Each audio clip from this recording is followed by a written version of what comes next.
Olá, craniatos primatas, tudo bem? Sejam bem-vindos ao último episódio da nossa série Animais Venenosos de Ojabi. Para fechar com chave de ouro essa série, nós vamos falar de todos os outros animais que eu não tratei dentro dos 3 primeiros vídeos dessa série. Vamos falar, por exemplo, das lacraias, dos sapos, das mamangavas, das abelhas, das vespas, das formigas, das lacraias e das lagartas urticantes. E lembrando que caso você queira assistir os primeiros episódios dessa série, é só vir aqui na playlist que tá aqui no card e apreciá-los à vontade, tá bom? Então vamos começar.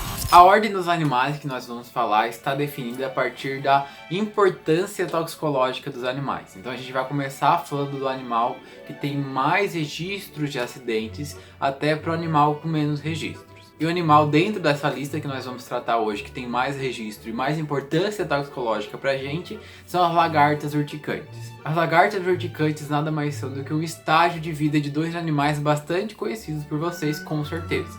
Que é, por exemplo, a borboleta e a mariposa. A borboleta e a mariposa fazem parte de um grupo bastante específico e bem determinado, que é a ordem Lepidoptera. Essa ordem, que está dentro do filo Artrópoda e dentro da classe Insecta, vai compreender esses 2 tipos de animais. E esses 2 tipos de animais têm algo que a gente chama de desenvolvimento indireto, porque há vários estágios de vida diferentes e compõem um apanhado de fenômenos biológicos diferentes que formam um processo chamado de metamorfose. E um dos processos dessa metamorfose é justamente a presença de uma larva. E a larva nada mais é do que essa lagarta urticante. Tanto a borboleta quanto a mariposa vai ter essa lagarta urticante fazendo parte do seu estágio de vida, para depois virar o casulo, para depois virar a borboleta ou a mariposa. E como acidentes com esses animais são frequentes até aqui no Brasil, nós temos eles caracterizados em 3 tipos principais. E essa divisão é a dermatite urticante, a periartrite falangênia e a síndrome hemorrágica. Vamos começar classificando a dermatite urticante. A dermatite urticante ela vai ocorrer tanto pelo contato com as cerdas das lagartas urticantes, tanto de borboletas quanto de mariposas, ou pelo contato com as cerdas de mariposas do gênero Hylaesia. No caso, quando você tem um acidente com as lagartas urticantes, a gente acaba chamando esse tipo de acidente dentro da dermatite urticante de erucismo. Agora, quando esse acidente acontece com mariposas do gênero Hylaesia, a gente vai chamar o acidente de lepidopterismo.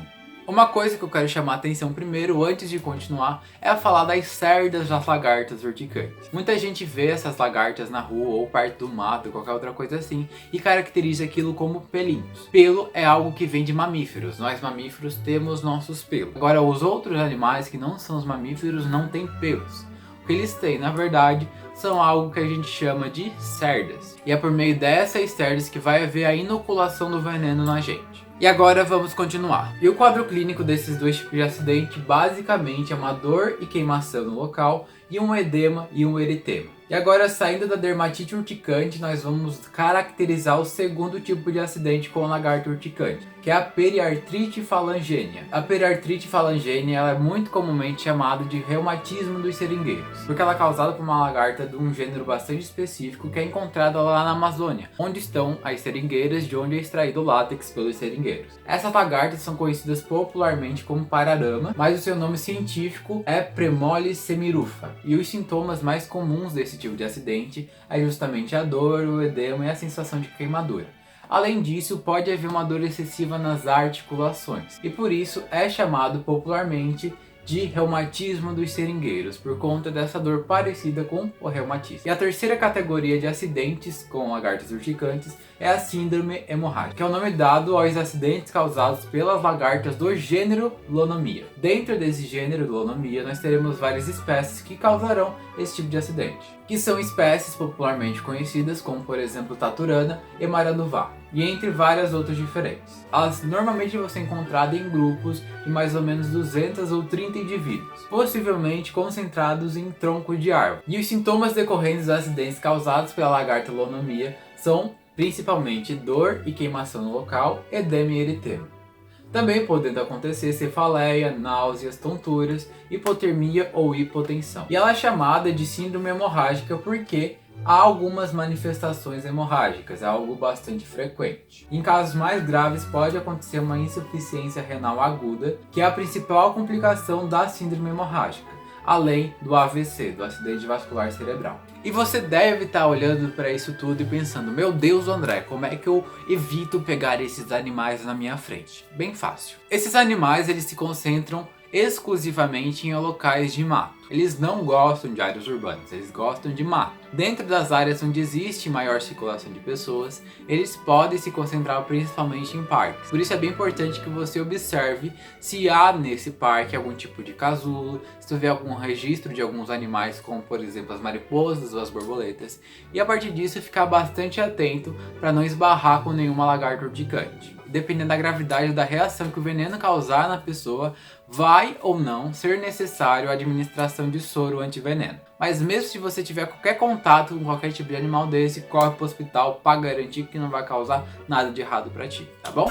Próximo animal que nós vamos falar dentro da nossa lista maravilhosa vai ser de um animal que vocês chamam popularmente como centopeia, que nada mais é do que a lacraia. A lacraia é um animal que pode ser identificado a partir de algumas características bastante específicas, que é, por exemplo, o corpo bem segmentado, bem metamerizado, como é chamado na biologia, onde você consegue ver certinho as divisões bonitinho dos seus metâmeros, dos seus segmentos ao decorrer do seu corpo.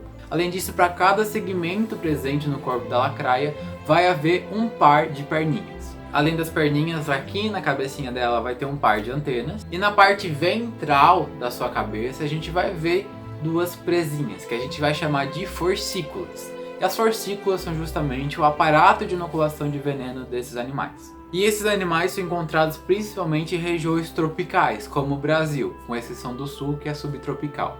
E o local de encontro normalmente não é dentro das casas. Dentro das casas é comum encontrar, às vezes, por exemplo, no box do chuveiro. Não tô querendo assustar ninguém, mas tá assustando. Mas é mais comum achar elas embaixo de pedras em locais mais úmidos mesmo. E a picada da lacraia não chega a matar, se chega a matar é uma exceção, mas o que pode causar a picada da lacraia é uma dor muito intensa. E caso haja uma complicação, obviamente precisa levar a pessoa para o hospital.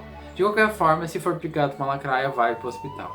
É importante que não haja confusão com a lacraia e com o seu parente muito próximo, que é o piolho de cobra. O piolho de cobra tem uma característica bastante importante que diferencia ele completamente da lacraia. Primeiramente, que ele não é peçonhento, ele não tem uma estrutura para inocular o veneno. O máximo que ele pode fazer é que quando ele se sente ameaçado, ele começa a excretar uma substância específica que pode causar algum tipo de irritação na nossa pele, mas nada além disso. E essa característica tão importante que separa ele da lacraia é o fato de que ele também tem aqueles segmentos, aquelas metamerizações como a lacraia tem, só que ao invés de ter um par de perninha por segmento, ele vai ter dois pares de perninha por segmento, colocando ele dentro do filo artrópode numa classe chamada de diplópodes, enquanto as lacraias estão numa classe chamada de quilópodes. Então não confundam os dois, tá? O piolho de cobra não faz mal para ninguém, já a lacraia é um pouquinho mais perigosa.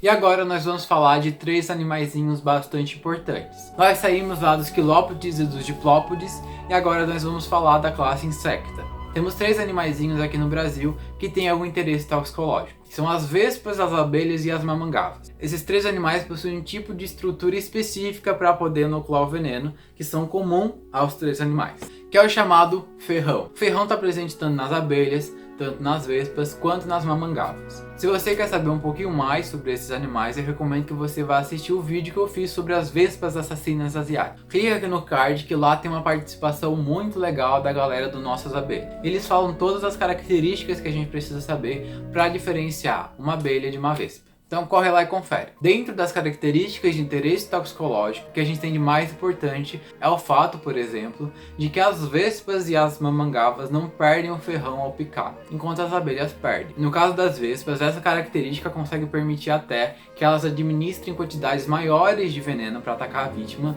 e assim possam picar ela várias vezes. Quais são os maiores problemas caso você for picado por qualquer um desses animais? O primeiro dos problemas relacionado ao acidente com esse tipo de animais é a reação alérgica ao veneno, que além da dor e além do edema que pode acabar ocasionando, pode ocorrer o famoso choque anafilático, que pode acabar matando uma pessoa. E o choque anafilático depende muito da vítima desse acidente, podendo ocorrer a partir de uma picada ou de mais picadas.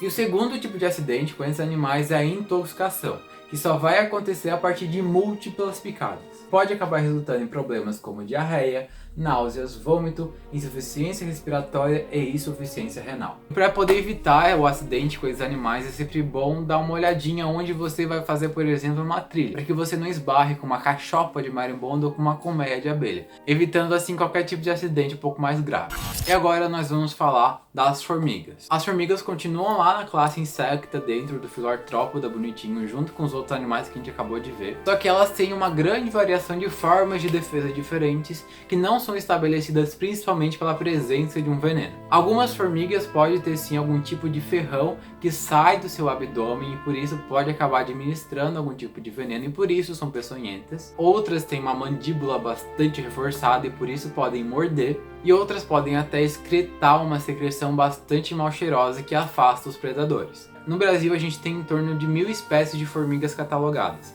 mas só em torno de 3 dessas 1000 espécies têm algum interesse toxicológico pra gente. A primeira dessas 3 formigas é a formiga popularmente chamada de tocandira, cabo verde ou formiga 24 olhos, que são formigas de grande porte, podendo chegar a 3 cm de comprimento, têm uma coloração bastante escura, são caçadoras e vivem solitárias em troncos caídos. Normalmente no Brasil elas são encontradas na região norte e centro-oeste, e o grande problema é que a sua picada é extremamente dolorosa. A próxima formiga de interesse toxicológico é as formigas de correição, que são bastante conhecidas por serem encontradas em grandes quantidades, em grandes grupos, andando pelas selvas amazônicas. E se alimentam predando e devorando pequenos seres vivos, ganhando então pela quantidade, não pelo tamanho. Já o terceiro grupo compreende as formigas lava-pés ou formigas de fogo, bastante conhecidas aqui no Brasil. Elas têm uma dieta bastante variada. São carnívoras, podendo predar tanto insetos até ovos e filhotes de pássaros e pequenos mamíferos, sendo caracterizadas como bastante agressivas. Se você vê algum formigueiro na Amazônia, não cutuque, porque pode ser elas e elas são muito agressivas quando alguém perturba o seu formigueiro. E a ferroada é extremamente dolorosa. E uma formiga só é capaz de ferroar de 10 a 12 vezes. E elas picam normalmente fixando as suas mandíbulas na pele e ferroando repetidamente em torno desse eixo.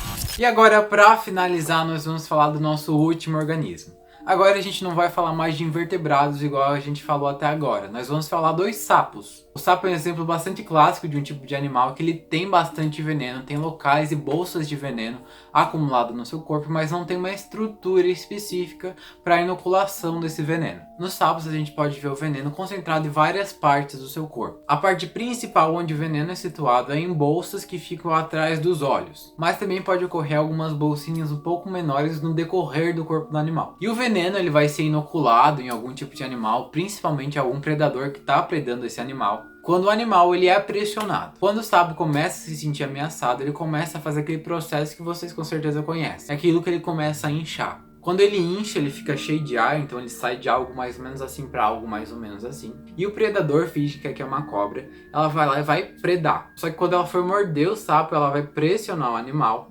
E essa pressão que vai acontecer com esse ar que inchou o sapo vai fazer com que o veneno saia das glândulas de veneno, tanto das glândulas atrás dos olhos, quanto das pequenas glândulas pelo corpo do animal. Isso vai fazer com que o veneno escorra pelo sapo e caia na boca do predador. E o veneno normalmente vai ter um gosto mais amargo ou vai ter alguma toxicidade. E por isso pode acabar afastando o predador e salvando a vida do sapo. E os acidentes com esse tipo de animal normalmente só acontecem mais mesmo com gatos e cães domésticos. Com os seres humanos é bem comum ocorrer.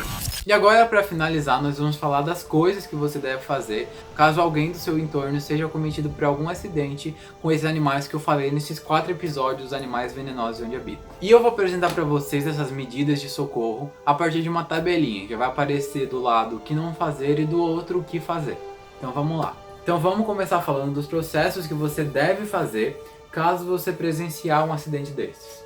Primeiramente, é importante que você lave o local da picada com água e sabão. Além disso, tu deve manter a vítima sentada ou deitada para não favorecer a circulação do veneno. A outra coisa que deve ser feita é que se a picada for na perna ou no braço, que você mantenha esses membros em posição um pouco mais elevada. Agora vamos falar algumas coisas que você não deve fazer. É importante que você não amarre e não faça o garrote ou torniquete, porque isso pode acabar impedindo a circulação do sangue, você pode acabar causando a necrose ou a gangrena, que pode acabar resultando no amputamento de um membro. Além disso, é importante que você não corte o local da picada. Não pode aplicar chá, nem café, nem folhas ou terra sobre a ferida. Isso pode acabar causando uma infecção bastante grave.